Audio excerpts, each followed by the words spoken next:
Bonsoir.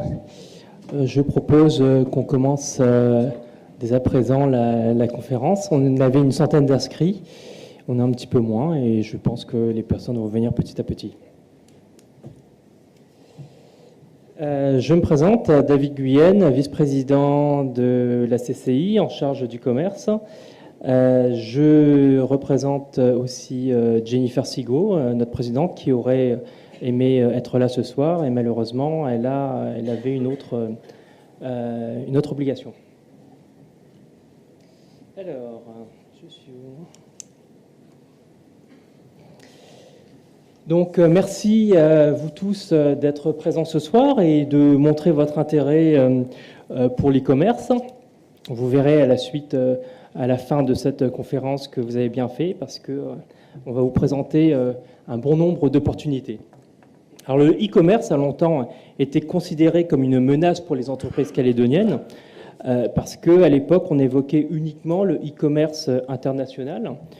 Ce soir, il est question du e-commerce local, des enjeux et des opportunités qu'il représente, mais aussi il est question de vous apporter quelques réponses face à l'e-commerce international.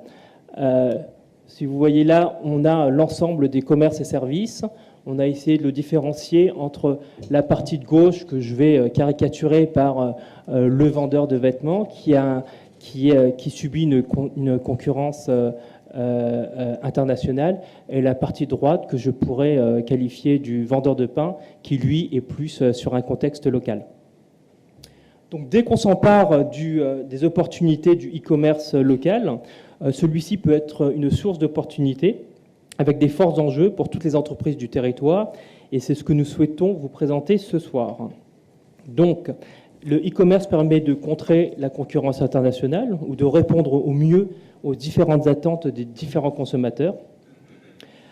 Il permet aussi de s'adapter aux nouveaux comportements d'achat des consommateurs, de plus en plus connectés et habitués à commander en ligne de chez eux. Mais également, il permet d'augmenter son marché potentiel pour les entreprises en répondant aux besoins des consommateurs de Brousse et des îles. Et enfin, certaines opportunités peuvent se présenter pour ceux qui souhaitent exporter. Donc le e-commerce est certes un investissement de départ important, mais il est en train de rapidement passer d'un statut de « c'est bien de l'avoir » à un statut « il faut y être présent ». Donc plusieurs options et possibilités d'être présent seront présentées au cours de cette conférence, notamment par Eric. Le déroulé de la soirée. Alors dans un premier temps, donc Eric Olivier, de l'Observatoire numérique de Nouvelle-Calédonie, présentera les résultats d'une étude réalisée sur l'offre et la demande du e-commerce, dont la CCI a été un partenaire financier et un partenaire actif au-delà juste de l'aspect financier. Il nous présentera l'importance, l'état des lieux du e-commerce en Calédonie et nous permettra d'avoir à la fois des bases et des perspectives.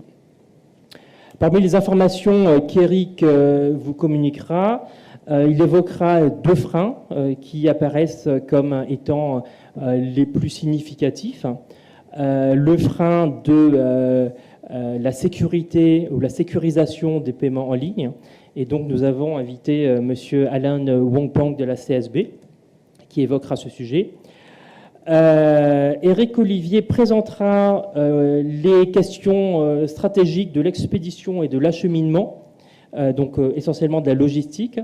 Nous avions initialement demandé à l'OPT de participer, mais malheureusement ils n'ont pas pu répondre présent ce soir. Enfin, dans un second temps, nous présenterons les témoignages de 4 e-commerçants. Nous avons Nicolas Brémard de la marketplace Top Market, Charles Germain de la caverne d'Alibaba, Brigitte Auclin, je crois qu'elle n'est pas encore arrivée, d'Aquavena, et enfin Aurélie Anne Guillaume de Flower Shop. Nous profitons également de l'occasion pour remercier l'Observatoire numérique pour ce partenariat à l'organisation de cet événement. À l'issue donc de la présentation, vous pourrez poser des questions à tous les intervenants. Et nous souhaitons également vous informer que donc, la CCI est là pour accompagner les entrepreneurs. Comme vous voyez, la CCI a à la fois des actions de type lobbying pour mettre en place un environnement ou un écosystème numérique en Nouvelle-Calédonie, et aussi des actions bien plus précises d'accompagnement des entreprises, notamment sur les parties Facebook, Google Ads, sans parler des modules d'e-commerce à l'EGC et à la formation professionnelle continue. Je voulais aussi préciser que le dossier du CCI Info de décembre sera concerné au e-commerce, donc qui reprendra une grande partie de la présentation de ce soir, que la CCI refond également tous ses services pour les rendre numériques et en ligne. Enfin, je voulais vous rappeler que dans e-commerce, il y a commerce et que la réussite passe obligatoirement par un esprit commerçant. Et sur ce sujet, je rappelle que demain, il y a un super événement, le Black Friday. Et je voulais juste saluer l'action du syndicat de commerçants, du syndicat des importateurs et de la CCI sur cet événement. Merci à Éric Olivier, merci à tous et passez une bonne soirée. Bonsoir à tous, merci David pour cette introduction. Donc, je suis Éric Olivier, coordinateur de projet à l'Observatoire numérique Nouvelle-Calédonie. Nous allons voir effectivement globalement quelles sont les opportunités du e-commerce en Nouvelle-Calédonie. Et surtout, l'idée principale de cette thématique, c'est de montrer que ce qu'on identifie comme étant un risque peut devenir une opportunité tout simplement. Les témoignages apporteront des compléments à ce niveau-là. Donc tout d'abord, je vais nous présenter très rapidement la structure Observatoire numérique. C'est une association loi 1901 créée en 2011 qui a pour vocation en fait d'être un outil à disposition des professionnels pour des aides à la décision. Donc typiquement, l'étude e-commerce aidera les décideurs professionnels que vous pouvez être à prendre des décisions. Les missions, la première, c'est d'être un centre de ressources. La deuxième, c'est de créer des moments de rencontre et d'échange entre professionnels. On va le voir, ça a été très important dans la démarche de construction de la filière e-commerce. 2 permanents, Charlotte Hudman en qualité de directrice présente dans la salle, et moi-même en coordinateur de projet, pour mener l'ensemble des missions de l'association, que vous pouvez retrouver dans un book qui restitue les actions menées de 2011 à 2016. L'ensemble des documents que vous voyez vont être proposés en diffusion derrière, sachez-le. Nous proposons, en termes de canaux d'information, un accès aux parutions publiques via notre site internet, c'est très important, une page Facebook, sujet s'il en est du jour en termes de communication digitale, et une newsletter à laquelle vous pouvez vous abonner gratuitement. On va aller tout de suite sur le préambule de l'étude e-commerce, un sujet pour lequel vous êtes là. Je tiens à souligner effectivement que un partenariat s'est monté avec le syndicat des commerçants et des importateurs pour travailler sur le questionnaire, sur la partie demande, pour que ces syndicats puissent avoir une plus-value vers leurs ressortissants. L'enquête partie demande a été administrée par ISCOP, Institut de sondage du territoire, qui est également présent dans la salle. Pour des questions de précision, vous pourrez vous appuyer sur la présence de Chantal Hilleret et de Aude notamment, Gironès. Une étude en partenariat donc avec la CCINC, comme David l'a précisé, très important, la Chambre du commerce et de l'industrie, enfin de l'industrie et du commerce, il y a bien le mot commerce dedans, et à nouveau, l'ensemble des supports seront diffusés par les 2 entités. Contexte, enjeu et livre blanc 3.0, le e-commerce en Nouvelle-Calédonie. De quoi parlons-nous ? Des premiers travaux ont été menés. Quelques indicateurs étaient proposés sur un baromètre en 2011, premier baromètre du territoire. A été ensuite initié de 2012 à 2015 la démarche « Construisons la filière numérique » en partenariat avec l'ACTIC, Association calédonienne des technologies de l'information et de la communication. Il y a eu un sujet, notamment lors d'un Carrefour qui a été ouvert en 2014, c'est bien sûr le e-commerce.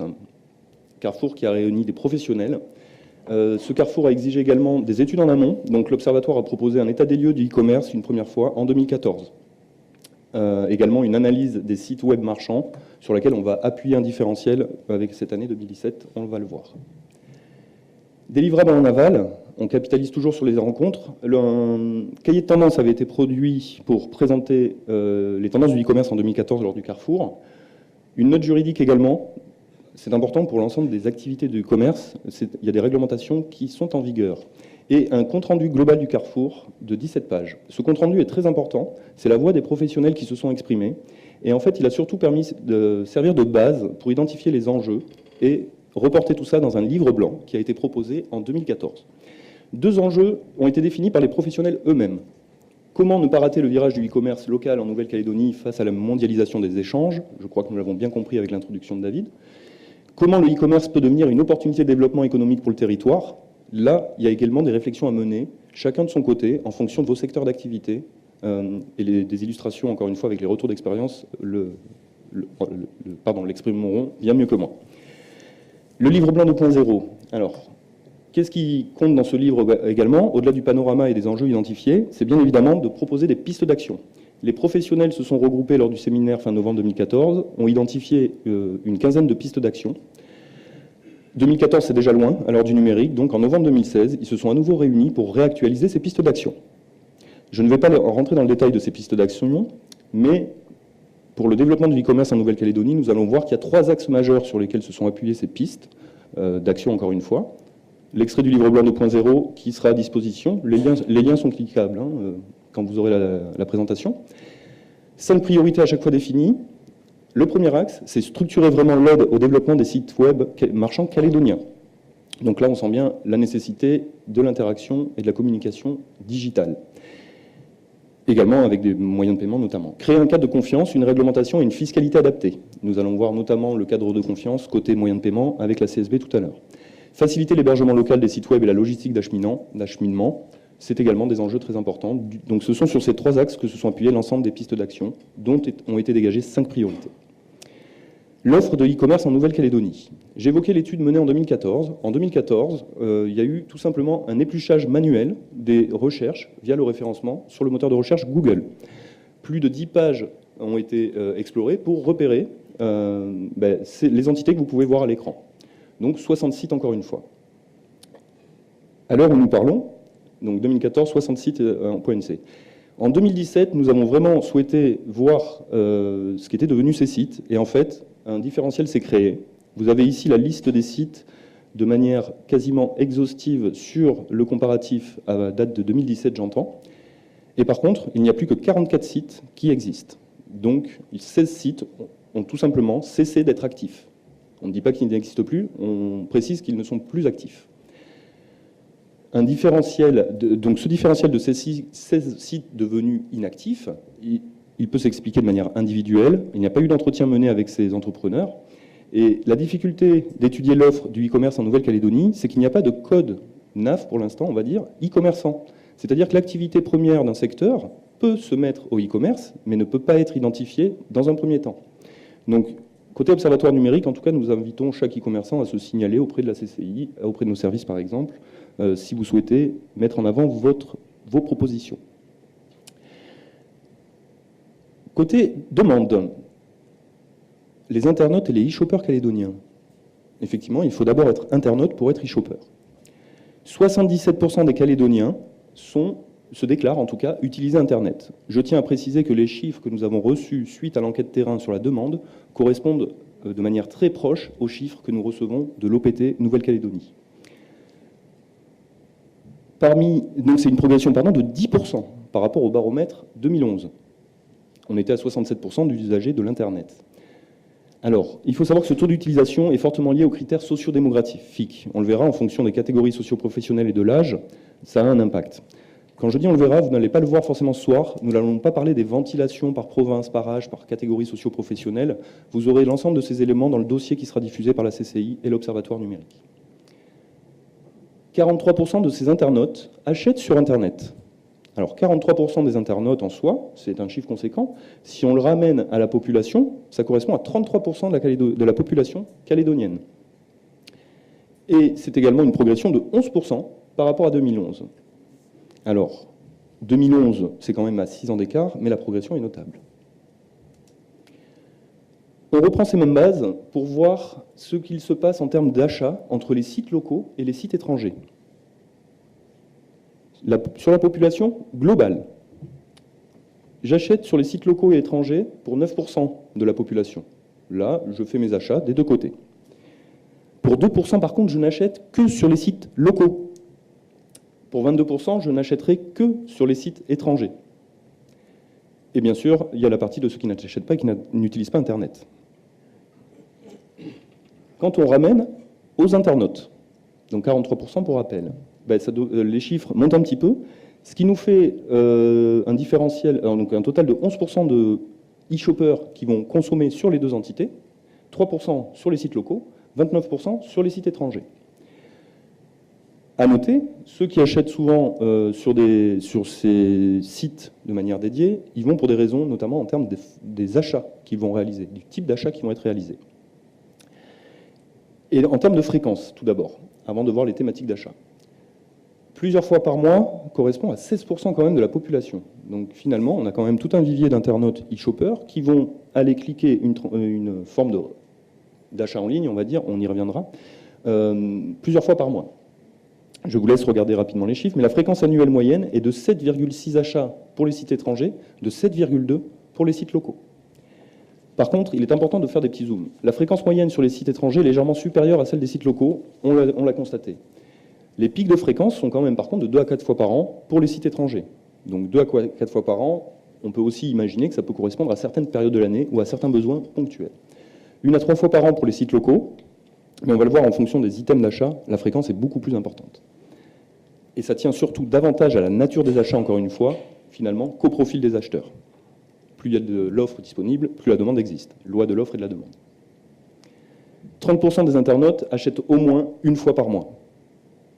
Plusieurs fois par mois pour 28% de ceux qui achètent en local uniquement.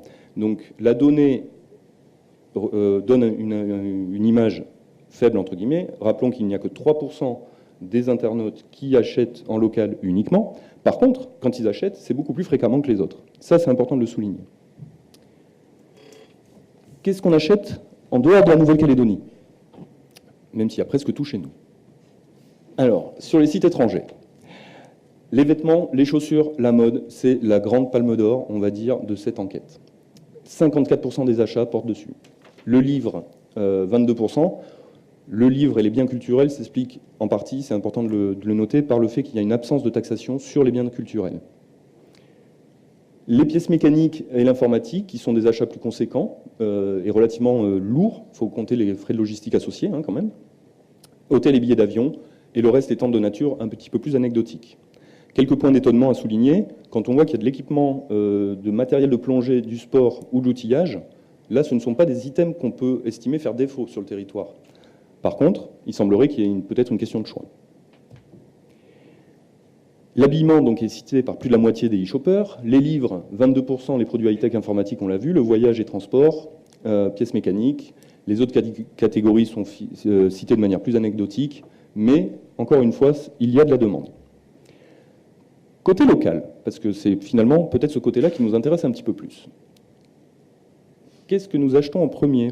Eh bien, effectivement, on va trouver des services dématérialisés, la billetterie, billets d'avion et billetterie d'événements concerts en tête de ligne. Alors, soulignons quand même que le billet d'avion Air Calin, effectivement, il y a peu de choix pour prendre une autre compagnie sur le territoire. Par contre, en termes d'événements et de concerts, ce que je trouve très intéressant à préciser, c'est qu'il y a plusieurs structures maintenant qui existent sur le territoire, qui vivent de ce modèle de e-commerce et qui ont l'air de plutôt bien s'en sortir pour l'instant. La concurrence commence à monter.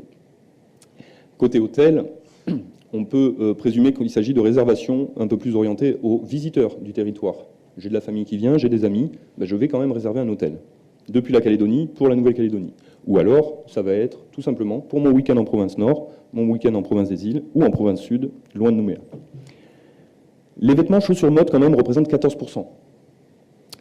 Donc ça reste conséquent. Est-ce que c'est un défaut de niveau de l'offre ou de choix? Ça reste à creuser. On va voir après les budgets alloués à ce type d'achat notamment.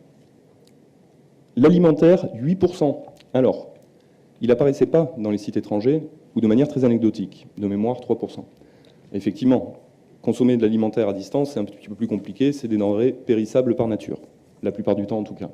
Par contre, ça veut peut-être dire que ramener, encore une fois, à 28% des acheteurs qui n'achètent que sur les sites locaux et qui achètent plusieurs fois par mois, je pense que ça peut être intéressant de prendre en compte cette dimension-là. La recharge de carte liberté, reste néo-calédonienne, donc on se doute que ça fait partie des achats locaux. En termes de budget annuel, alors, il a fallu bien évidemment dégager avant tout le billet d'avion, qui vient alourdir le panier du e-commerce de manière très conséquente. D'ailleurs, il y a une inversion, et vous m'en excuserez d'avance, sur la base des e-shoppers, puisque la base de 65 e-shoppers va concerner les vêtements, chaussures et mode, et c'est 173 pour les billets d'avion. Les vêtements, chaussures, mode, mais finalement, quand même, on a une moyenne annuelle qui est à 60 000 francs. Donc je pense que pour certains commerçants, des valeurs d'achat par client à 60 000 francs de manière annuelle, ça peut rester très intéressant. Les paniers, bien sûr, sont différenciés par enveloppe. Et tout ça est, encore une fois, très impacté par les catégories socio-professionnelles et l'âge. Le détail sera disponible dans le dossier. Le pic sur ces achats vêtements, chaussures, mode, il se situe quand même entre 20 et 50 000 francs CFP. Donc, certes, le panier moyen est à 60 000, mais les pics restent très conséquents. Les budgets alloués, encore. Achat de musique. Alors, on tient à préciser d'entrée que ces achats-là sont anecdotiques et que les thématiques avaient été spécifiquement demandées par l'Observatoire numérique. On a quand même une moyenne annuelle de 10 000 francs, 6 répondants, mais qui achètent de la musique sur Internet. Donc, à noter, ces budgets ne tiennent pas compte du différentiel entre achats locaux et achats à l'extérieur. Nous sommes là dans une perspective de potentiel économique, c'est important de le souligner à nouveau. Côté alimentaire, un panier moyen qui est quand même à 32 000 francs. Donc de la même manière, on évoquait le cas du boulanger tout à l'heure, et David présentait que c'était un cas particulier, on aura d'autres exemples ce soir. Je pense qu'avec un panier moyen de 30 000 francs, ça fait quand même un sacré paquet de baguettes annuelles. Donc, encore une fois, je pense qu'il y a un vrai potentiel sur cette partie-là. J'ai remis en cause déjà les bases de sondage. Les freins recensés sur la demande locale. Donc là, on va effectivement rentrer dans le sujet qu'a présenté David. On rappelle que 57% des internautes n'achètent pas en ligne. Donc finalement, je suis déjà équipé, j'ai déjà le moyen de le faire, mais pourquoi je n'achète pas? Mais parce que je n'ai pas confiance pour l'instant dans le paiement en ligne. Alors, les raisons peuvent être diverses de la méfiance. Elle peut être locale, la méfiance, ou elle peut être à un niveau plus international. Le deuxième point qui est très important quand même, c'est qu'on ne sait pas faire. On a peur de ne pas savoir faire. Internet, pour certaines catégories socio-professionnelles, encore une fois, et suivant les âges, ça peut paraître très compliqué. De la même manière, si je travaille toute la journée sur un écran d'ordinateur connecté à Internet et que j'ai une connaissance numérique globale un peu plus importante, j'aurai peut-être moins d'appréhension à aller réaliser des transactions, on va dire, virtuelles. Sur cette difficulté première, du paiement, on va voir le témoignage de la CSB qui va venir nous expliquer pourquoi et comment les moyens de paiement proposés sont sécurisés pour la Nouvelle-Calédonie. Et quant au manque d'expérience, c'est vraiment par la culture et les formations qu'on pourra décristalliser un petit peu ça. À noter, 8% estiment qu'ils ont tout ce qu'il faut dans le commerce local. Bon, c'est rassurant aussi pour les commerçants quand même, de savoir qu'on a pour une partie de la population tout ce qu'il nous faut. Et non pas presque tout uniquement. On va laisser la parole justement à Alan Wongpong pour la CSB qui va venir nous présenter les moyens sécurisés de paiement et je reprendrai la parole derrière pour la deuxième partie de la restitution d'études. Bonsoir à tous. Donc je vais me présenter rapidement. Alan Wongpong, je suis chef de service à la CSB. Je manage la partie acceptation monétique. Quand je parle d'acceptation monétique, on gère également dans le service toute la partie machine à carte bleue, donc TPE, terminaux de paiement électronique. Le périmètre du service s'étend au paiement sur Internet, puisqu'aujourd'hui, d'un point de vue purement monétique, le paiement sur Internet est considéré comme un paiement VAD, donc en vente à distance, puisque le porteur de la carte, lorsqu'il réalise son paiement, n'est pas présent dans le magasin. Voilà. Ce soir, je vais vous présenter 4 slides. Sur le premier slide, je vais vous présenter quelques chiffres, notamment de parc et de volumétrie, mais aussi l'offre qu'on propose via notre prestataire Paybox. Le deuxième slide est le sujet qui nous intéresse aujourd'hui sur la sécurité. Le troisième slide aborde les évolutions que la CSB veut mettre à disposition de ses clients sur début 2018. Et le troisième slide, c'est comment est-ce que les clients peuvent interagir avec la CSB en termes de support technique. Voilà. Donc, les quelques chiffres clés du e-commerce, aujourd'hui, ce qu'il faut retenir, et c'est la phrase que je mets en intitulé du slide, c'est que les volumes augmentent. C'est plutôt une bonne nouvelle, c'est une bonne nouvelle pour la CSB, mais c'est également une bonne nouvelle pour les marchands qui souscrivent à ce type d'offre. Voilà. Donc, si on fait un peu d'historique, le premier contrat de paiement sur Internet, donc PSI, paiement sur Internet, a été ouvert en 2007. Donc, ça fait maintenant 10 ans, on était au tout début du paiement sur Internet, pour atteindre aujourd'hui environ 150 contrats en exploitation. Voilà. Avec, c'est ce que je mets sur le parc, une augmentation qui est très importante, donc plus de 20% par an sur les 3 dernières années. Il y a quand même 2 axes qui s'affrontent dans le paiement sur Internet en termes d'augmentation et en termes de nombre de transactions. Pour vous donner un ordre d'idée, sur l'année 2012-2013, on n'a ouvert que 10 commerçants e-commerce. Donc, à l'époque, c'était encore des chiffres qui étaient relativement faibles, mais qui aujourd'hui explosent. On le voit avec les augmentations qui sont très importantes. Et on va voir dans le dernier slide que je présente, qui permet aujourd'hui à la CSB, enfin qui va permettre en tout cas à la CSB de proposer une offre, on va dire, plus concurrentielle, en tout cas pour les commerçants. En termes de volume de transactions, donc là encore une fois, on est sur des augmentations qui sont impressionnantes, mais il faut toujours se ramener au nombre de transactions. On est aux alentours de 220 000 transactions à l'année, en tout cas pour 2016, avec une augmentation entre 2015 et 2016 de 100%.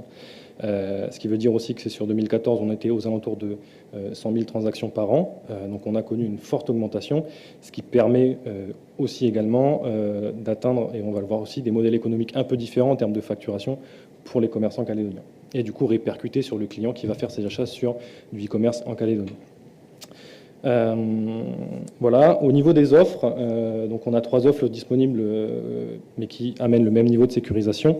Le premier étant le pack essentiel, qui est le pack standard, qui équipe 99% des marchands calédoniens, qui permet aujourd'hui d'avoir une interface au niveau du marchand pour visualiser ses transactions, pour faire des annulations, pour faire du crédit, pour faire des statistiques de vente. Voilà, c'est ce qui équipe la plupart des commerces en Calédonie. On a le deuxième pack qui est le pack flexible, qui permet de faire de l'abonnement, c'est-à-dire du paiement récurrent, voilà, avec une date de début et une date de fin. Donc c'est les 2 grandes différences entre le pack essentiel et le pack flexible. Et le pack plus, qui s'appelle tokenisation. Factuellement, la tokenisation, c'est l'enrôlement de cartes bancaires dans le site Internet. Tout le monde connaît, puisque c'est les formats que propose par exemple iTunes de Apple, Amazon, où le client n'a pas besoin de ressaisir son numéro de carte et faire du paiement sans le ressaisir. Voilà. Attention à cette dernière architecture monétique. La tokenisation, c'est des coûts d'exploitation qui sont relativement importants, voire très importants, et il faut derrière des volumes de transactions qui permettent de rentabiliser ce type d'architecture.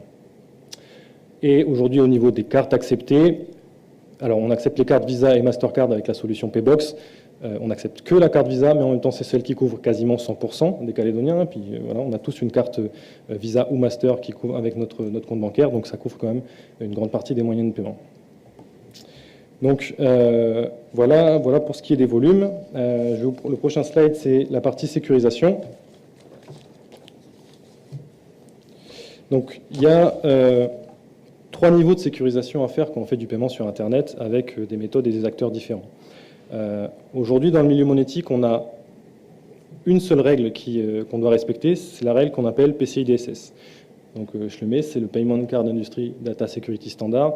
C'est la règle que tous les processeurs monétiques doivent respecter. Pour faire simple, quand on paye sur Internet, on rentre son numéro de carte. Le numéro de carte, à partir du moment donné où il est saisi sur un serveur, doit être soit crypté, soit stocké de manière sécurisée afin qu'il ne soit pas piraté. Voilà. C'est la seule règle qu'on doit respecter. Aujourd'hui, la CSB la respecte et également son fournisseur Paybox la respecte aussi. C'est pour ça qu'aujourd'hui, on considère que 100% des transactions sont sécurisées en paiement local. Ensuite, donc, on a 3 niveaux. On a le site marchand qui, bien sûr, a plusieurs règles de sécurité à respecter, notamment au niveau de son hébergeur, puisque au niveau de l'hébergement du site Internet, bien sûr, il faut du firewall, de l'antivirus, des choses qu'on peut connaître même à domicile, la mise à jour de son serveur web, le certificat SSL ou TLS qui aujourd'hui permet de faire quelque chose que quasiment tout le monde connaît, le HTTPS, puisqu'on fait toujours attention en haut à gauche de son navigateur qu'il y ait bien marqué le HTTPS, donc ça c'est assez commun maintenant, et un niveau de paiement, mais là on est vraiment au niveau transactionnel, ce qu'on appelle le 3DS, qui commence aussi un petit peu à percer, que les gens peuvent connaître aussi, et je vais en parler après, qui permet de sécuriser le porteur de la carte. Voilà. C'est un transfert de responsabilité entre la banque du commerçant et la banque du porteur qui permet justement, puisque le porteur est authentifié d'une manière plus forte, puisque c'est un code sécuritaire que le porteur de la carte va renseigner au moment donné de la transaction, faire un transfert de responsabilité entre la banque du commerçant sur la banque du porteur de la carte. Au niveau du PSP, donc aujourd'hui c'est PBox, plusieurs règles aussi, PCI DSS dont je vous ai parlé juste avant, mais aussi plusieurs possibilités au niveau du commerçant de faire de la sécurisation. La première, le filtrage au niveau des IP, c'est-à-dire que le commerçant, via son back-office, est en capacité de bloquer des IP géographiques de zones à risque. Voilà, donc ça il peut le faire à l'unité, il peut le faire sur une zone géographique. Il peut aussi créer ce qu'on appelle une liste d'opposition, qui est le fait d'aller ajouter dans son back-office un numéro de carte avec qui il aurait pu avoir des problèmes. Donc il rentre ce numéro de carte dans son back-office, et là, ça interdit au porteur de cette carte de refaire une transaction sur le site marchand. Voilà. Ça amène quand même un niveau de sécurité au niveau transactionnel. Pardon. Peut-être expliquer IP, pardon. J'ai pas compris. Expliquer IP. C'est quoi un IP? C'est l'adresse, en fait, l'IP, pour vulgariser, c'est l'adresse de votre PC, l'adresse du matériel informatique sur lequel la transaction est réalisée. Donc tout le monde, vos postes Internet, enfin vos postes à la maison, que ce soit un portable, un téléphone, a une adresse IP. Voilà, donc c'est l'adresse, et il est unique forcément en fonction du matériel sur lequel on travaille, et on peut rentrer cet IP-là sur les sites marchands pour bloquer la transaction. Voilà. Voilà. Et au niveau de la CSB, bien entendu, on a des backups et des astreintes H24, donc on a des astreintes 365 jours par an pour certifier qu'on fonctionne bien. Des VPN sécurisés. Le VPN sécurisé, c'est quoi? C'est simplement le tuyau qui relie, on va dire, la CSB au reste de l'architecture mondiale, voilà, qui permet de sécuriser ces transactions. Filtrage et firewall, là encore une fois, tout ce qui arrive à la CSB est sécurisé, mais ce qui passe à l'intérieur de la CSB est sécurisé également. Les attaques du web vers des serveurs, on les connaît, mais les attaques peuvent venir aussi de l'intérieur des structures. Donc on a des firewalls internes dans la CSB. Et également du paiement 3DS, puisque le paiement 3DS est particulier. C'est aussi pour ça qu'aujourd'hui, sur le marché local, il n'est pas complètement diffusé. C'est que pour que la transaction 3DS fonctionne de A à Z, il faut que le porteur de la carte soit 3DS, en relais 3DS, mais il faut aussi que la banque du commerçant soit en relais 3DS. Et c'est que ces deux choses-là qui vont faire que la transaction va pouvoir être 3DS. Donc voilà pour le niveau de sécurité. Aujourd'hui, pour faire complètement factuel, ça fait 10 ans que je suis à la CSB et j'ai jamais eu à traiter un seul cas de fraude sur le e-commerce. Voilà, ça donne peut-être une information supplémentaire au niveau de la sécurisation des paiements en Nouvelle-Calédonie.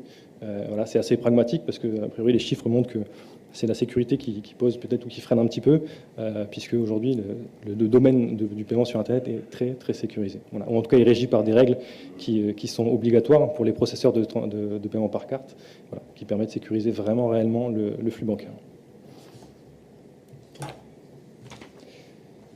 Donc, les chiffres que je vous ai montrés en tout début permettent aujourd'hui à la CSB, enfin, ou en tout cas vont permettre à la CSB de proposer des choses plus sympathiques en termes d'offres au niveau des commerçants, et du coup impactant les porteurs de cartes, les clients. On va lancer sur début 2018 une nouvelle solution qui va permettre d'ouvrir le marché, un peu plus largement le marché, avec notamment la possibilité de payer en American Express, donc avec la solution qu'on va proposer. Le paiement one-click qui permet en fait d'optimiser le paiement en ligne, en notre cas d'augmenter sa rapidité, et également le paiement en plusieurs fois. Voilà. Donc ça, c'est des offres qui vont impacter directement la personne qui va vouloir payer. Ensuite, il va y avoir des impacts également sur le commerçant, sur le marchand, puisqu'on va lui proposer aussi plus de fonctionnalités, notamment au niveau de son back-office. Donc il va y avoir un nouveau back-office, une gestion multi-boutique. Aujourd'hui, un commerçant qui a X boutiques en ligne va avoir X back-office, donc qui va lui permettre de consulter ses transactions. Donc il va avoir X user, X mot de passe. Là, il va avoir un user mot de passe qui va permettre de lui consulter tous ses commerces et du coup de faire des statistiques beaucoup plus poussées. Et également des gestions des droits et des users qui, par exemple, s'il souhaite donner des accès différents à la personne qui gère sa comptabilité et à la personne qui gère sa caisse, il va le pouvoir donner des droits différents sur ces personnes-là. Voilà. Donc on est sur une offre qui déjà va amener un package fonctionnel de base plus fort, plus intéressant en tout cas pour le e-commerce, et également évolutif puisqu'on a une roadmap sur 2018 qui est plutôt intéressante, et voilà, on va essayer de sortir d'autres produits sympathiques. Voilà, et le dernier slide rapidement pour interagir avec la CSB. Donc il y a 3 canaux sur notre site web www.csb.nc, via notre email sav.csb.nc et sur notre plateforme hotline. Il y a 2 interlocuteurs qu'il faut bien noter quand même. On est, nous, prestataires techniques, donc on va intervenir dans le support technique pour la mise en place du site web. Par contre, pour tout ce qui est, on va dire, commercial. Normalement, les canaux de commercialisation de nos offres, ce sont les banques. Donc, le commerçant qui souhaite ouvrir un commerce Internet doit d'abord passer par sa banque. Et ensuite, pour tout ce qui est taux de commission, information sur les flux, il doit également aller voir sa banque. Voilà. Donc, nous, on intervient vraiment sur la partie technique.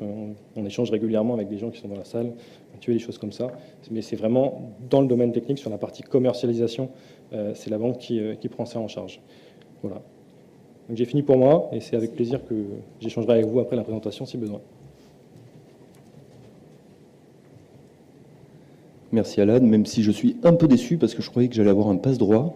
C'est-à-dire que si j'avais eu un souci de transaction locale, je serais venu te voir, mais non. Donc pour résumer, effectivement, en tant que consommateur, on s'adresse à notre institut bancaire pour tout souci de paiement, le cas échéant en ligne.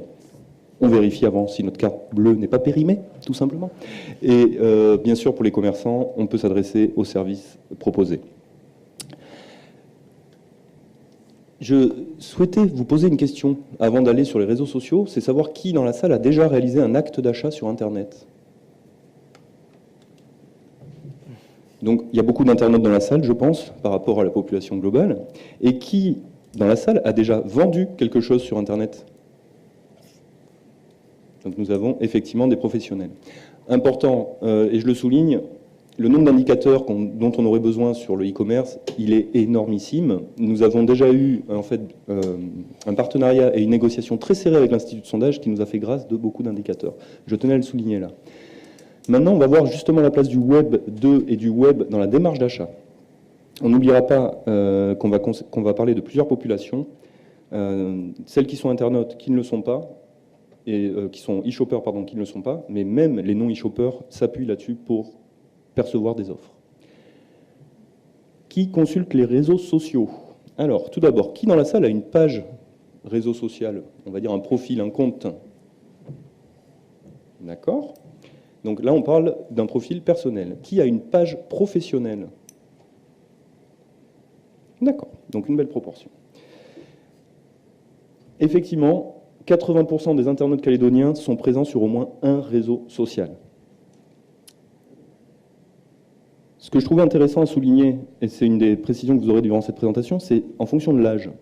En fait, les jeunes consultent beaucoup plus les réseaux sociaux, et les vieux n'y sont pas. Bah, c'est faux.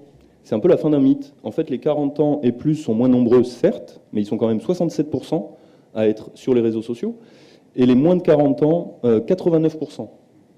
92% chez les 20 ans, les digital natives, c'est normal. Mais en tout cas, quelle que soit votre cible, les réseaux sociaux et le web sera utile à votre démarche commerciale. Quels sont les réseaux sociaux consultés? Alors, pour le premier, pouce levé, Ave César. Facebook arrive largement en tête. Par contre, attention, Instagram, Snapchat et Twitter montent en puissance sur le territoire. Donc, et surtout quand on regarde vers les e-shoppers, c'est-à-dire que ceux qui sont potentiellement plus des clients de demain, ben, ils sont également sur Instagram, sur Snapchat et sur Twitter. Et pourquoi ils y sont aussi, en fait, sur ces interfaces-là? Parce que finalement, je peux aller sur Facebook pour avoir de l'information, communiquer, échanger, mais en fait, je vais surtout consulter les réseaux sociaux pour être informé des promotions avant tout. En première intention, c'est la réponse. Être informé des bons plans également. Suivre les pages des commerçants auxquels je suis peut-être déjà habitué, chez qui je suis peut-être déjà habitué à aller. Être informé des arrivages donc sur le territoire, contexte insulaire oblige. Avoir les avis et les marques, donc là, la question de notoriété et d'image est très impactante, voire rejoindre un groupe de vente privée, côté commerçant, qui peut être proposé sur des catégories socio-professionnelles et des cibles plus précises. J'insiste un petit peu sur la distinction entre promotion et bon plan. Une promotion, c'est ponctuel, c'est Black Friday, c'est demain. Un bon plan, c'est permanent, c'est toute l'année. Donc 80% de ceux qui consultent un réseau social l'utilisent dans leur démarche d'achat. Donc c'est-à-dire que je fais une recherche en ligne avant de réaliser un achat. 20% je consulte les réseaux sociaux, par contre, ils n'ont aucun impact sur leur action commerciale. Donc les réseaux sociaux sont indispensables pour gérer votre image, votre notoriété, sans compter les promotions et le catalogue à l'heure du numérique. Le Web 2, il sert aussi à alimenter la notion de repos. Alors qu'est-ce que c'est que cette repos? Alors c'est recherche online, purchase offline. En gros, c'est la démarche de recherche en ligne avant d'aller acheter en magasin. Et ça ne concerne pas que les e-shoppers. 54% des internautes sont web to store, c'est-à-dire que finalement, ils ne cliquent pas. Et je rappelle que tout à l'heure, on avait une proportion quasiment équivalente de personnes qui ne réalisent pas des achats sur Internet. 46% ne se renseignent pas du tout avant d'aller acheter en magasin, mais lorsqu'on regarde un peu plus en avant, ces 54% qui sont en web to store, bah finalement, je fais des achats sur Internet à 70%, je me renseigne avant. Par contre, je ne fais pas d'achat sur Internet, mais je suis 42% des internautes à me renseigner quand même en amont. De la même manière, sur les réseaux sociaux, 41% ne consultent pas les réseaux sociaux, mais par contre, ils se renseignent avant d'aller faire un achat. Et de la même manière, sur la partie connexion, c'est important de souligner qu'on a un taux d'abonnement en Calédonie à l'Internet mobile et à l'Internet fixe qui est en croissance permanente. Par contre, on a une notion de l'IMD. Alors l'IMD, c'est l'Internet mobile à la demande. Je crois de mémoire qu'il y a 4 offres proposées par l'OPT. Excusez-moi. Pour illustrer, en 2016, mensuellement, il y avait environ 400 000 de connexions à la demande par mois. 400 000 demandes. À juin 2017, il y a plus de 700 000 demandes mensuelles de connexion à l'Internet mobile à la demande. Donc là, on peut effectivement s'imaginer que ce sont des catégories socio-professionnelles plutôt, comment dire, peu munies en termes de budget, mais par contre qui vont quand même avoir la démarche d'aller consulter Internet. Donc en gros, l'enjeu de visibilité à l'heure du numérique, il est à tout point. Concernant l'expédition, l'acheminement, les points de relais, on a vu justement que la repos, c'est une méthode, finalement, je me renseigne avant, je n'ai pas validé d'achat en ligne, mais je me suis déplacé sur site. Les modes de livraison, quand j'achète sur Internet sur des sites étrangers, forcément 83%, je vais utiliser la livraison postale directe, et le cas échéant, de manière anecdotique, ce seront des impressions de billets donc, que je ne ferai qu'imprimer, il n'y aura pas un besoin de livraison. Donc le développement du e-commerce en Nouvelle-Calédonie, c'est aussi quand même une très bonne opportunité de développement économique pour les professionnels du secteur transitaire, c'est-à-dire ceux qui font tourner les bateaux, qui nous font arriver de la marchandise en tant que telle. En local, qu'est-ce que je choisis comme mode de livraison? Alors, pour 33%, finalement, je vais choisir une forme de livraison à domicile, qu'elle soit faite par un livreur ou par les services courriers de l'OPT. Par contre, pour un total de 24%, finalement, je suis prêt à me déplacer en magasin ou en agence ou en point relais. La distinction est très importante. Un point relais n'est pas une entité de la structure à laquelle vous avez acheté. Ce n'est pas un local physique, ce n'est pas un magasin de telle entreprise. Ça peut être, et on le verra peut-être avec des exemples tout à l'heure, mais je peux être e-commerçant et faire livrer mes colis en province Nord chez un autre commerçant de la province Nord.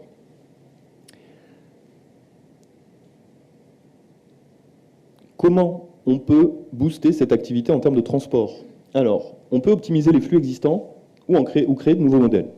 Combler les emplacements vides ou libres. Il y a beaucoup de transit routier entre les provinces en Nouvelle-Calédonie. Routier, maritime, aérien, j'entends. Donc, on peut utiliser ces transports dits professionnels, que ce soit des transporteurs, des livreurs. Ça va développer encore une fois l'activité économique des transports, mais cette fois en local. Je ne parle plus des transitaires, je parle vraiment de livraison. On peut aussi imaginer du transport opportuniste. Il y a des véhicules unipersonnels qui circulent chaque jour, des trajets ponctuels à vide. Pourquoi pas envisager le développement, l'exploitation d'applications de type colis-voiturage? Alors, le covoiturage est dès à présent, le colis-voiturage, je ne suis pas sûr. On peut aussi investir en tant que e-commerçant.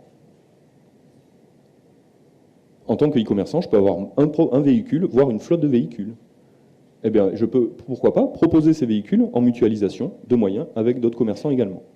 Donc là, ce sont vraiment des pistes de réflexion, encore une fois, que vous devez vous approprier pour les commerçants qui sont dans la salle ou ceux qui pensent s'y mettre. Concernant le point relais, quel intérêt j'ai à être point relais? Je suis commerçant traditionnel, mais finalement, être point relais, ça m'amène quand même du chaland. Alors, du chaland, c'est de la visibilité, c'est de la notoriété. C'est également une opportunité de placer du produit. Et c'est la rencontre des e-commerçants. Je vais pouvoir m'appuyer sur leur expérience pour savoir si moi-même, je vais pouvoir me lancer sur cette démarche. Du côté du e-commerçant, c'est proposer une solution de livraison alternative. C'est-à-dire, je ne vais pas utiliser un transitaire particulier pour livrer à domicile, on utilise un réseau existant. C'est une opportunité de développement de l'activité économique des commerçants et e-commerçants concernés. Pour les optimiser, il y a une notion assez forte dans les points relais, ce serait de proposer des produits ou des services complémentaires ou du même univers. Effectivement, si je vends, et je prends exprès un exemple, le saucisson de cerf par exemple, ou la saucisse de cerf, Eh ben, si je la fais livrer dans une boulangerie, ça me paraît intéressant pour préparer le casse-croûte du midi. C'est un exemple parmi d'autres. Encore une fois, chacun de vos secteurs peut être sujet demain à une optimisation avec d'autres commerçants dans ce cadre du e-commerce en mode collaboratif et mutualisé. Nous, e-shopper calédonien, on a quel profil ? Une fois que l'ensemble de ces études ont été réalisées, on peut établir un profil des e-shoppers calédoniens. On va s'appuyer tout d'abord sur un équipement de manière très rapide. Ce qui est important de souligner dans cette présentation-là, c'est que les moyens en Calédonie, on utilise encore beaucoup les ordinateurs de type fixe ou portable. On n'est pas encore trop dans une mouvance d'utilisation de la tablette ou du smartphone, mais attention, 11% quand même de ceux qui ont fait les achats l'ont fait via le smartphone. Donc pensez, si vous êtes e-commerçant, à avoir du responsive design sur vos sites ou en tout cas à penser à ces solutions mobiles. Les profils des e-shoppers calédoniens, donc on va proposer 2 axes. Ceux qui n'achètent pas sur des sites étrangers, ceux qui achètent sur des sites étrangers, on ne parle que des 77% de la population internaute, et ceux qui n'achètent pas sur des sites locaux et qui achètent sur des sites locaux. Donc on l'a vu, 57% des internautes ne sont pas e-shoppers, ils n'achètent pas en ligne. Par contre, ils pratiquent peut-être la repo, la recherche en ligne pour aller chercher un magasin. On a ce qu'on appelle les full e-shoppers, c'est 11%. J'achète tant sur des sites locaux que sur des sites étrangers. Je n'achète pas en local, mais j'achète en international pour 28%, et j'achète que en local, on l'a déjà vu, pour 3%. Ce qui va être intéressant maintenant, et avec l'ensemble des indicateurs que vous aurez dans le dossier, vous serez capable d'appuyer encore plus ces analyses, c'est que pour les 3% des internautes qui n'achètent qu'en local, mais finalement, ils n'ont souvent pas d'abonnement Internet, ils utilisent davantage l'Internet mobile à la demande, et ils sont moins urbains que les autres internautes. Donc ça, c'est vraiment des profils à prendre en compte, encore une fois, en face de votre secteur. Pour ceux qui ne sont pas des e-shoppers locaux, 28%. Donc j'achète en ligne que sur les sites étrangers, je suis CSP+, ou étudiant européen, j'appartiens souvent au Grand Numéa, et j'ai des abonnements à Internet fixe ou mobile. Donc là, je suis plutôt relativement bien équipé et bien connecté. Les full e-shoppers, on va être sur des profils légèrement similaires aux e-shoppers internationaux, avec une CSP+, métropolitain, un âge un peu plus appuyé, on est plus sur des 30-39 ans, et on est très présent sur les réseaux sociaux, des abonnements Internet fixes et mobiles. Et enfin, je ne suis pas e-shopper, je n'achète pas du tout en ligne, c'est parce que je n'ai soit pas d'abonnement Internet, ça reste une possibilité, je peux utiliser un peu plus l'IMD, mais j'ai souvent moins de 30 ans, je suis plutôt de type océanien et de CSP-. Donc là, je rejoins ce que je présentais au début. Si dans mon activité quotidienne, je ne suis pas en face d'un ordinateur, je ne suis pas à l'aise avec l'outil informatique et le numérique au sens large, j'aurais tendance peut-être à ne pas faire de e-commerce dans un sens ou dans l'autre. Je vous remercie de votre attention et je vais laisser la parole, sauf erreur de ma part, à Nicolas Brémard, qui va nous présenter Top Market. Je tiens à préciser que le temps étant limité, je n'ai pas pu insérer. On avait également récolté les résultats d'images de 2 marketplaces que sont ShopNC et Top Market. Il faut savoir que la visibilité est aux alentours des 30 à 40% de connaissance de ces entités-là. Et désolé Nicolas, mais ShopNC a une toute petite longueur d'avance sur Top Market. Bonsoir à tous. Donc, je m'appelle Nicolas Brémard, je suis le gérant de topmarket.nc.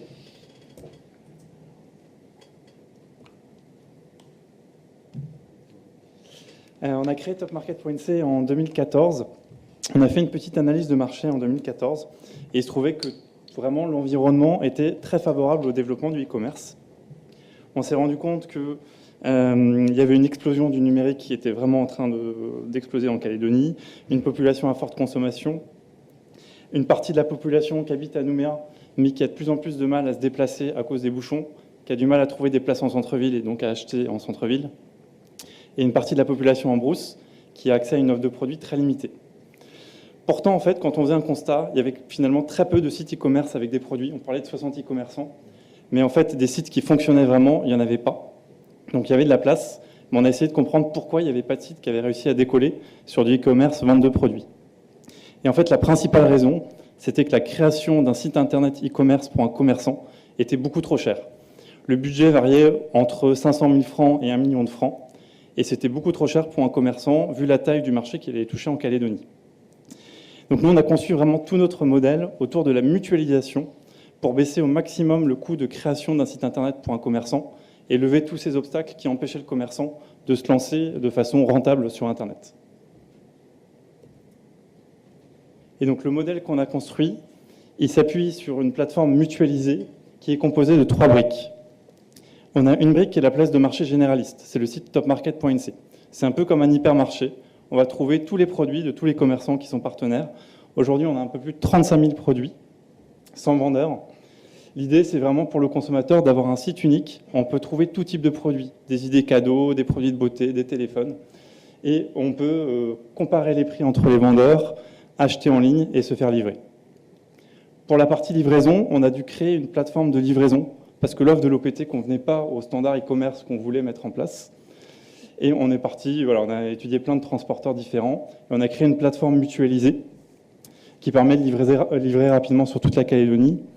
Aujourd'hui, on a livré un peu plus de 3000 commandes sur toute la Calédonie, donc on a bien éprouvé le système.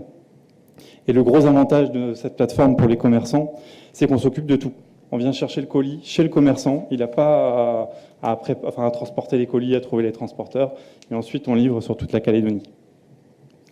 La troisième brique qu'on a créée un peu plus tard, parce qu'on s'est rendu compte en écoutant un peu nos commerçants qu'ils avaient un vrai besoin d'avoir leur propre site internet pour communiquer et pour être bien référencés sur Google. Donc on a créé une troisième brique qui permet aux commerçants de créer en quelques clics son site internet à un budget vraiment très réduit. Aujourd'hui, on a un peu plus de 50 sites qui sont lancés en 1 an et demi et on voit qu'il y avait vraiment un besoin de ces commerçants d'avoir leur site internet mais à un budget réduit.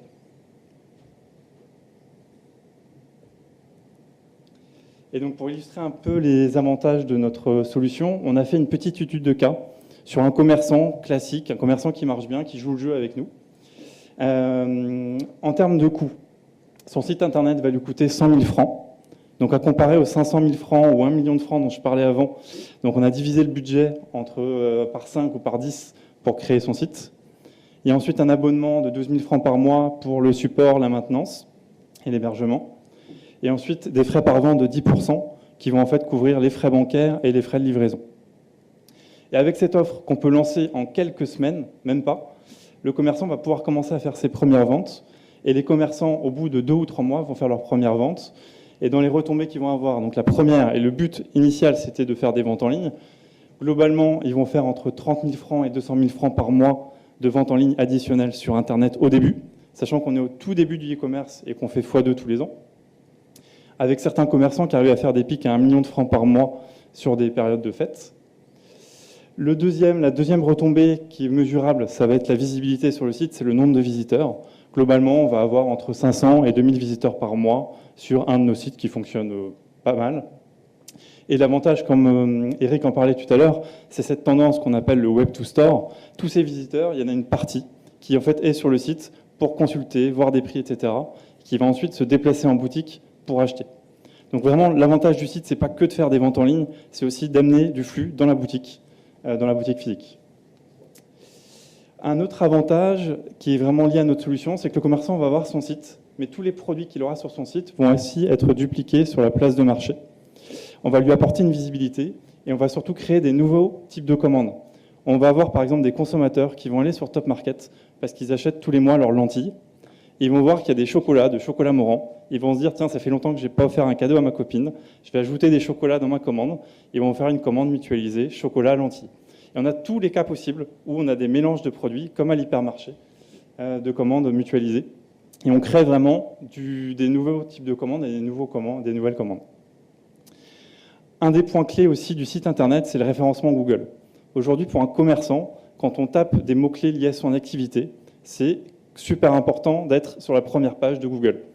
Et pour ça, il faut avoir un site internet, il faut avoir un site internet en .nc pour être bien référencé en Calédonie. Et le dernier point, c'est l'export. On s'est rendu compte qu'en lançant ces sites, en ouvrant la possibilité de livrer en métropole, en Polynésie, etc., il y a des gens qui commandent. On a livré plein de doudous. On était assez étonnés parce qu'en fait, on a plusieurs générations de retard. Il y a des parents qui ont perdu les doudous de leurs enfants en France, en Belgique ou je ne sais pas quoi, et qui commandent en Calédonie leurs doudous. Et on en a eu vraiment beaucoup. Et on a eu aussi des pièces de pick-up qui existent qu'en Calédonie et qui ont été commandées, qu'on a exportées, des pièces à 50 000 francs qu'on a exportées en France. Voilà. Et pour conclure, quelques chiffres qui confirment un peu tout ce qu'on a vu avant aussi avec Alan. On a lancé vraiment en Noël 2015 le site, on avait 300 commandes sur Noël. Noël 2016, on a fait plus de x2, 700 commandes. Là, sur novembre 2017, on est déjà x2 par rapport à novembre 2016. Donc on fait x2 tout le temps. On sent vraiment qu'il y a un engouement, qu'il y avait un besoin latent. Et on va tout faire pour continuer à développer le e-commerce comme on le fait aujourd'hui.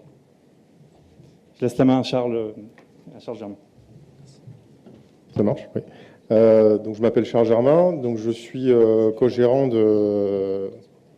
Ça peut passer, non, c'est bon. Je suis co-gérant des enseignes l'Atelier du Jouet et la Carène Alibaba. Donc typiquement, mon secteur d'activité est principalement le jeu, jouet, disons l'enfance. Je suis un commerçant qui a adhéré au marketplace, aussi bien Top Market que Shop.nc. Donc là, moi, je vais vous parler moi de mon, enfin, je vais vous faire un témoignage, voilà, sur comment on a démarré et qu'est-ce que ça nous a apporté, les questions qu'on a pu se poser au départ. Ce que je voulais faire, c'est faire une navigation directement sur Internet. Ça peut se faire ou pas, du coup? Voilà, bon, nous, on a ce qui tombe bien par rapport à ce que disait Nicolas juste avant. Bon, je pense que certains d'entre vous nous connaissent déjà. On est des enseignes qui sont assez âgées. La Carène Alibaba a plus de 30 ans. J'avoue qu'on a mis pas mal de temps avant de se lancer sur Internet, peut-être par manque de moyens humains. Ce sont des coûts de gestion aussi. On voulait éviter d'avoir quelque chose qui soit mort, enfin qui ait pas assez de contenu ou ce genre de choses.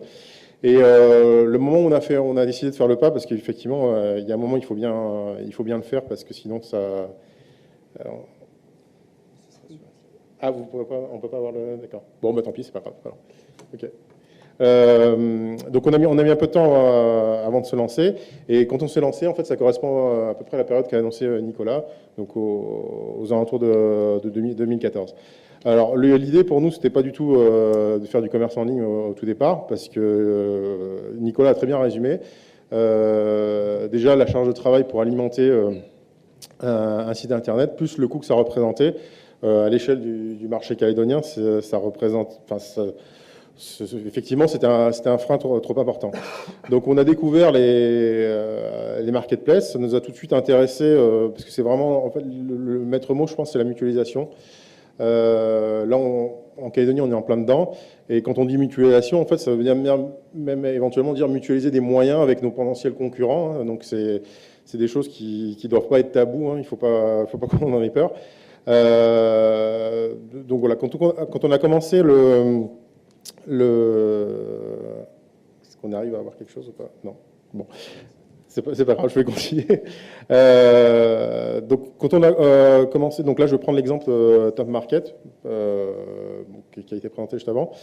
Ce qui nous a intéressé, effectivement, c'est de pouvoir avoir notre propre site internet qu'on avait nous déjà, et de pouvoir intégrer Top Market dessus. Voilà, c'est parfait. Donc là, par exemple, on a un visu sur notre site internet, bon, qui est ce qu'il est, donc qui est notre propre site internet en interdis.nc, sur lequel on a pu rajouter un espace boutique en ligne. Cet espace boutique en ligne, bien entendu, n'est pas géré par nous-mêmes en propre. Donc, en fait, oui, voilà. Donc, nous, avant de se lancer dans l'expérience e-commerce, effectivement, il y a aussi plusieurs questions qui se posent. C'est est-ce qu'il y a vraiment un réel intérêt en termes de volume de vente, c'est-à-dire donc, les ventes que ça peut générer. Effectivement, on est en Nouvelle-Calédonie, on est au départ. Donc, le but, je pense qu'on s'est très bien entendu aussi bien avec Top Market que Shop.nc. Le but, c'est qu'il faut se lancer, on part de rien, donc il faut créer du trafic. Donc pour créer du trafic, il faut mettre un peu du sien dès le départ. Donc ça veut dire qu'on n'aura pas forcément effectivement des centaines et des centaines de ventes par jour, hein, comme on peut s'attendre sur des sites à l'étranger. Mais le but, il faut y passer par là, il faut créer du trafic. Ensuite, on s'est posé la question, est-ce que ce ne sont pas des ventes qu'on va perdre, entre guillemets, sur notre commerce physique? Donc, enfin, entre guillemets, faire du vase communicant. Et ça, pour répondre à cette question-là, malheureusement, mais il fallait essayer, sinon il y avait pas, c'est impossible de savoir. Et ce qui a finalement finalisé notre décision, c'est que effectivement, dans un monde très concurrentiel, où si on ne prend pas le pas de le faire, ben finalement, on laisse une porte ouverte à la concurrence, notamment extérieure, qui est déjà présente. Donc le but, c'était de capter, entre guillemets, les achats qui pourraient être faits, entre guillemets, vers l'étranger. C'est d'essayer d'en capter un maximum. En partant de là, en fait, on s'est aperçu au fur et à mesure qu'on avait eu des profils, comme Nicolas le disait, finalement très variés et qui n'étaient pas forcément ceux auxquels on s'attendait. C'est-à-dire que moi, je prends mon exemple, par exemple, je suis une entreprise qui s'est occupée en cette période de l'année, pas beaucoup de temps de faire mes courses, mes achats de Noël. On s'attendait plus à des gens qui n'aient pas beaucoup de temps à consacrer, ou alors qui avaient des amplitudes horaires qui ne permettaient pas de faire leurs achats. Finalement, c'est pas ce genre de profil qu'on a eu dès le départ. On en a eu, mais on s'est aperçu qu'on avait des gens, bon, sans citer, des gens qui travaillaient dans des services publics qui fermaient, on va dire, à des heures relativement raisonnables et dont les bureaux étaient localisés près de chez nous et qui faisaient livrer sur leur lieu de travail, par exemple. Donc, on a eu vraiment de tout. On a eu aussi une chose aussi intéressante, on a eu des achats faits depuis l'étranger pour des cadeaux, par exemple, donc de la famille. Des gens qui étaient super contents de trouver des choses qui n'arrivaient pas éventuellement à trouver en France et les envoyer. Donc finalement, je pense qu'il faut vraiment passer le cap, surtout maintenant avec les solutions, les places de marché maintenant qui existent, qui permettent de se lancer à moindre coût. Il faut vraiment passer le cap pour l'essayer et prendre le coche avant que d'autres le prennent. Donc là, rapidement, l'exemple, parce que je ne peux pas naviguer directement sur Internet. Donc c'était là, on arrive sur notre boutique en ligne. Bon, on peut pas voir l'adresse. Donc on a une boutique en ligne, en boutique l'atelier du jouet.nc. Donc pour l'internaute, il reste sur notre site Internet, alors que là, en fait, il commence déjà à être redirigé vers Top Market. C'est-à-dire que tout ce qui se passe sur notre site Internet, entre guillemets, arrive sur la place de marché Top Market. Voilà, donc là, par exemple, j'ai pris l'exemple d'un de nos produits phares du moment. Donc on n'aura pas de nom de marque, mais donc là, on a l'exemple d'un produit qu'on retrouve sur notre site Internet. On est totalement sur notre site Internet. Et on peut avoir exactement le même là. C'est exactement le même. C'est exactement la vente qui sera réalisée, entre guillemets, atterrir exactement au même endroit sur l'espace Top Market. La finalité de tout ça pour nous, effectivement, c'était après le lancement, enfin les coûts de lancement, d'exploitation, ce genre de choses. Effectivement, c'était le traitement après et la finalité de la vente, parce que livrer soi-même un colis pour 10% de la valeur, alors sur celui-là, ça peut être intéressant parce qu'il vaut plus de 70 000 francs, mais sur des ventes plus moyennes qui sont de l'ordre entre 5 et 10 000, techniquement, pour un commerçant, c'est pas intéressant. Donc, les places de marché aujourd'hui, je pense qu'on fait la démarche et on fait l'effort, entre guillemets, de prendre aussi sur elles par rapport à la livraison. C'est-à-dire que c'était des coûts difficiles peut-être à absorber dès le départ. Mais encore une fois, on reste sur l'esprit de mutualisation et qui sera à l'échelle de la Calédonie, entre guillemets, à mon avis, le seul moyen qui est le seul moyen pour démarrer et ce qui a permis l'essor des e-commerce, enfin la montée en puissance des e-commerce qui existent déjà. Donc voilà. Donc juste pour terminer, moi tout ce que j'aurais à dire en fait, voilà, c'est que aujourd'hui avec ces solutions de place de marché, il y a pas vraiment de frein. Moi je vois pas vraiment de frein, si vous voulez, pour un commerce qui veut se lancer. Effectivement, on peut avoir la crainte que ce soit pris d'un côté du commerce physique pour passer, mais il y a beaucoup plus à ratisser entre effectivement des ventes par impulsion, des achats compulsifs ou je sais pas, voilà, qui ne seraient pas faits autrement, des opportunités, voilà, effectivement, et puis cette mutualisation qui permet de réaliser ça, chose qu'on n'aurait pas pu le faire tous séparément de notre côté. Voilà.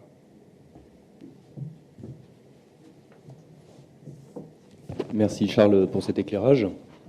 Je pense que tu commercialises peut-être des piscines parce qu'on a l'impression que tu veux lancer tous les commerçants à l'eau, qui se jettent à l'eau du e-commerce. Donc, J'en commercialise aussi. Ouais. n'hésitez pas en tout cas à suivre ces conseils. En fait, ce qui était également l'apport qu'a fait, sans le savoir, un petit peu Charles, mais on a eu Nicolas qui nous a présenté donc, le principe de la place de marché, la marketplace en anglais. Et en fait, donc Charles, au début, tu as utilisé les services de la place de marché. Et ensuite, dans un second temps, c'est le développement de ce qu'on appelle une marque blanche. Donc, c'est ce système voilà, de site allégé, entre guillemets, et associé à une autre entité qui va gérer le site. Donc, voilà. Donc, on reprend, pour le premier concept, marketplace, place de marché. Marque blanche, c'est le cas de la caverne d'Alibaba, du coup. Et en mode surprise, on va vous présenter la digitalisation d'une entreprise qui devait être faite par Brigitte Auclin, la gérante d'Aquavena. Donc, je suis Charlie, je ne suis pas Brigitte, je tiens à le préciser, mais je vais vous donner quelques mots d'information dessus. Aquavena, c'est donc un service de gamelle, tout simplement. Donc la livraison, on revient sur l'alimentaire. Opportunité du e-commerce local. Donc, tout simplement, je ne vais pas rentrer dans les détails, mais il y a des valeurs qui sont proposées. Philosophie alimentaire, c'est maigrir ou se maintenir en forme. Qu'importe, en tout cas, c'est que Aquavena va vous proposer des menus adaptés. Aquavena, c'est un service en ligne complet. Et c'est là où s'est joué tout le nœud et la clé de réussite pour cette entreprise-là. Il faut savoir qu'Aquavena s'est posé la question de l'e-commerce, tout simplement en ayant pris connaissance de Shop & Say, une place de marché, donc, ou une marketplace. Finalement, après son premier rendez-vous avec le gérant de la fabrique, si je ne me trompe pas, il a été décidé de digitaliser ses processus. C'est-à-dire qu'avant, elle faisait tout en papier. Tout au sein de sa structure se déroulait en papier. Il fallait envoyer un bon papier pour réaliser sa commande. On était livré manuellement, on était facturé en papier, etc., etc., etc. Là, le service tel qu'il est proposé en ligne, sur le site aquavena.nc, vous pouvez composer votre menu, vous allez vous faire livrer, et finalement, vous n'avez plus, au mieux, à réchauffer votre plat, il vous a été livré et facturé en ligne. Donc ça, c'est encore une fois une démarche très importante, c'est-à-dire que dans certains secteurs, la digitalisation va vraiment pouvoir booster intégralement votre chiffre d'affaires. Pour Aquavena, si je ne me trompe pas, et on a le droit de le lire, en plus ils ont des valeurs de produits frais notamment, le chiffre d'affaires a été plus que doublé suite à cette digitalisation en ligne, avec les moyens de paiement en ligne, avec les systèmes de livraison, avec la prise en compte globale d'un principe de e-commerce dans sa structure qui existait auparavant. C'est important de le souligner. Voilà, donc c'est finalement une transposition. On n'est même pas sur ce qu'on va voir avec le cas d'Auréliane Guillaume qui va nous présenter Flower Shop NC, où c'est encore un autre modèle, puisqu'on est parti, sauf erreur de ma part, d'une boutique existante pour saisir une opportunité sur le e-commerce. Et en plus, on a la chance de finir cette rencontre avant la partie d'échange, j'ai envie de dire, sur le pouvoir des fleurs. Voilà. Eh oui. Mais la meilleure pour la fin.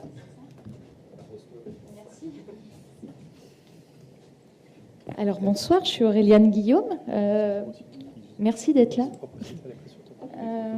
Alors maintenant, il va falloir être à la hauteur du pouvoir des fleurs. Déjà, il faut que je sache comment ça fonctionne. C'est ça ? Attends. Ah, celle-là, là ? C'est vrai ? Ok, super. C'est parfait. Donc, nous, on est fleuristes au départ. Donc, nous avons 2 boutiques, une à Kenwyn et une au centre-ville. En 2012, on a eu l'envie folle d'ouvrir un site internet, ce qui n'était vraiment pas commun en Calédonie à cette époque-là. Donc, on s'est lancé dans l'aventure et on a ouvert www.flowershop.nc. Donc, notre site internet, ce qu'on y fait, c'est qu'on vend des fleurs et compositions et bouquets. Et on s'occupe des livraisons donc, de Nouméa à Tontouta. Donc c'était vraiment dans l'idée de faciliter l'acte d'achat pour nos clients, aussi de capter une nouvelle clientèle et de donner la possibilité aux gens qui sont hors du territoire de pouvoir passer commande directement sur un site local. Parce qu'après, tout le monde connaît les services Interflora ou FloraJet qui permettent, quand on est à l'étranger, de passer commande. Mais souvent, ça ne correspond pas exactement à ce qu'on a comme fleurs ici. Donc ça pose quelques petits soucis régulièrement. Alors notre site, c'est un site marchand, donc on peut faire de son achat en ligne. Il est sécurisé grâce au système Paybox de la CSB. On est très content de travailler avec vous. C'est super. C'est une bonne nouvelle pour les nouveautés qui arrivent l'année prochaine. On a fait réaliser ce site par des professionnels parce que nous sommes fleuristes. Donc, nous, on n'y connaît absolument rien à la programmation. Donc, on s'est adressé à plusieurs personnes pour ça. On a pris une société pour la conception, mais on a aussi pris quelqu'un pour le web design, et toutes nos photos, elles ont été faites par un professionnel parce qu'on voulait quelque chose de qualité, on voulait un joli site, parce qu'on a des jolis produits. Donc, au niveau de l'investissement, ça nous a coûté à l'époque 1 million de francs. Donc, on est vraiment dans ce dont on parlait tout à l'heure. Donc, c'était un pari fou parce qu'on ne savait absolument pas ce que ça allait donner. Et on a eu de la chance parce qu'on a eu notre retour sur investissement en à peu près 3 ans, ce qui me paraît très bien. C'est super honorable, je pense. Ce qui est très important de rappeler, c'est qu'on disposait vraiment de tout ce qu'il fallait pour pouvoir permettre de se mettre sur Internet sans que ça nous coûte trop non plus, parce qu'on avait toutes les infrastructures indispensables. Donc notre super équipe de fleuristes, notre propre service de livraison. Donc on avait tout ce qu'il fallait. Là, c'était un complément, donc un accès pour nos clients directement sur Internet. Voilà, j'ai terminé ou pas? Non, j'ai même pas terminé.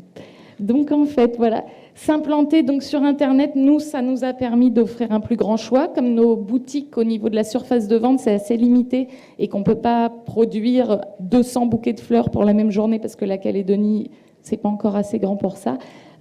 Notre site Internet, c'est l'endroit où on propose le plus de choix. Donc ça nous ouvre une belle surface supplémentaire pour présenter nos produits. Ce dont on parlait tout à l'heure, désolée, je ne suis pas à la bonne hauteur, je crois. Voilà. Alors, ce dont on parlait tout à l'heure, on parlait de la vitrine, de l'importance d'avoir une vitrine aussi sur Internet. Les gens qui viennent sur notre site, bien sûr, ils n'achètent pas tous parce qu'il y a des freins à l'achat. Mais par contre, il y a vraiment beaucoup de web to store, donc des gens qui viennent, qui regardent ce qui leur plaît, qui nous appellent et qui font soit des achats par VAD téléphonique, soit qui passent commande par téléphone et qui viennent les récupérer en boutique. Voilà. Alors, on touche essentiellement une clientèle calédonienne. On a 70% de nos clients qui sont calédoniens. Par contre, on a quand même, et ça c'est intéressant, donc 30% de nos clients qui sont ailleurs, dont 17% en métropole et 13% pour le reste du monde, essentiellement l'Australie, la Nouvelle-Zélande. Et tous ces achats internationaux, ils sont vraiment, depuis l'international, ils se font vraiment au moment de la fête des mères en général. Voilà, on a un vrai apport au moment de la fête des mères. Donc, ce que je voulais rajouter, c'était que pour arriver à ça, alors là, on parle de multicanal parce que donc nous, on a des boutiques physiques et un site internet à côté. Pour pouvoir aboutir à ça, il faut bien sûr bien communiquer. Donc nous, on a une page Facebook qu'on anime bien et on a 20 000 fans Facebook. On a une bonne organisation, on avait une structure qui était solide au départ et on s'est mis petit à petit donc, dans l'Internet avec déjà des procédures qui étaient mises en place. Et il faut être super réactif, surtout c'est énormément de boulot. Quand on y est tout seul. Donc, on a notre propre site, c'est très bien, et on est en permanence en train de bosser dessus pour l'améliorer et pour tenir la distance. Voilà, et du coup, on réalise régulièrement donc des mises à jour pour s'améliorer. Voilà. Donc après, moi j'ai terminé, je rejoins complètement ce que disait Charles Germain sur le fait que les marketplaces, c'est une super opportunité quand on ne veut pas investir autant d'argent et autant de temps, et que plus on sera nombreux sur Internet, et mieux ce sera pour tout le monde, parce que ça démocratisera la chose, et que c'est une très belle alternative, et il y a des super opportunités localement pour tous les commerçants et aussi pour les consommateurs. Merci beaucoup pour votre écoute. Merci Auréliane pour ces apports. Donc nous arrivons en fin des présentations qui étaient prévues. On va pouvoir ouvrir une phase d'échange. Si vous avez des questions, vous n'hésitez pas. Vous pouvez lever la main. ou aller voler les mains dans le micro de la demoiselle qui est présente. Et si vous n'avez pas de questions, on peut aussi, pourquoi pas, aller tout de suite dans la salle en face, partager un petit verre ensemble et puis échanger de manière peut-être un peu plus intime et moins distante. Voilà. En tout cas, moi, je tiens à souligner que on va remercier l'ensemble des intervenants aussi qui sont venus présenter les moyens sécurisés de paiement avec la CSB. Merci Alan Wangpong pour ça. On va remercier Nicolas Brémard aussi pour nous avoir présenté le concept d'une marketplace. On rappelle, avec des frais d'accès finalement qui peuvent limiter l'investissement premier pour un commerçant qui souhaiterait se mettre au e-commerce ou quelqu'un qui souhaite devenir e-commerçant en étant, pourquoi pas, apparemment dans une administration publique, on a du temps, d'après les échos qu'on a eus. Charles Germain pour le principe d'une marque blanche, donc encore une fois, peut-être avec des coûts un petit peu différents. Et puis Auréliane Guillaume avec le pouvoir des fleurs toujours, mais surtout cette saisie de l'opportunité de manière un peu précoce de l'opportunité e-commerce qui représente 10% d'un chiffre d'affaires à l'heure où nous parlons. Et moi, ce que j'ai bien aimé aussi, c'était un petit peu vraiment la transformation d'un risque en opportunité. Amazon, on peut le voir comme un risque. Interflora, on peut le voir comme un risque ou une opportunité. Voilà. Sur ce, en tout cas, on vous souhaite de très bonnes réflexions et de très beaux projets à mener sur le e-commerce. Merci à tous.